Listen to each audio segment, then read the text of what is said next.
സന്ത് മാധവദാസ്ജി ഒരു വലിയ സന്യാസിയായിരുന്നു. അദ്ദേഹം 12 വർഷത്തോളം കൊടും തപസ് അനുഷ്ഠിച്ചു. പക്ഷേ 12 വർഷത്തെ തപസ്സിന് ശേഷവും അദ്ദേഹത്തിന് സിദ്ധികളോ പ്രത്യേക കഴിവുകളോ നേടാൻ കഴിഞ്ഞില്ല.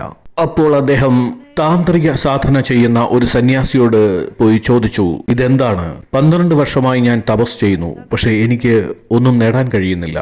അതു കേട്ടിട്ട് താന്ത്രിക സാധന ചെയ്യുന്ന സന്യാസി പറഞ്ഞു, ഇന്നു മുതൽ നിങ്ങൾ ഭൈരവ സാധന ചെയ്യൂ. ഭൈരവ സാധന പെട്ടെന്ന് ഫലം തരുന്നതാണ്. സന്ത് മാധവദാസ്ജി അദ്ദേഹം പറഞ്ഞതുപോലെ ഭൈരവ സാധന ആരംഭിച്ചു.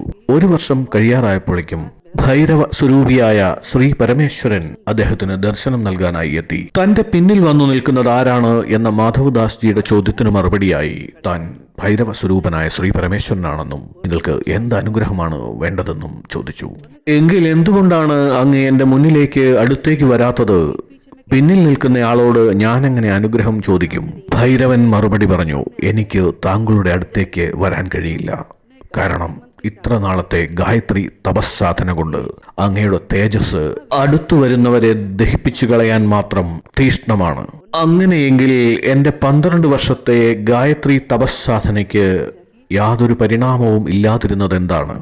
ഭൈരവൻ മറുപടി പറഞ്ഞു, അങ്ങയുടെ പൂർവജന്മാർജിതമായ കർമ്മ ദോഷഫലങ്ങളെ ഇല്ലായ്മ ചെയ്യാനാണ് അത്രയും സമയം വേണ്ടി വന്നത്.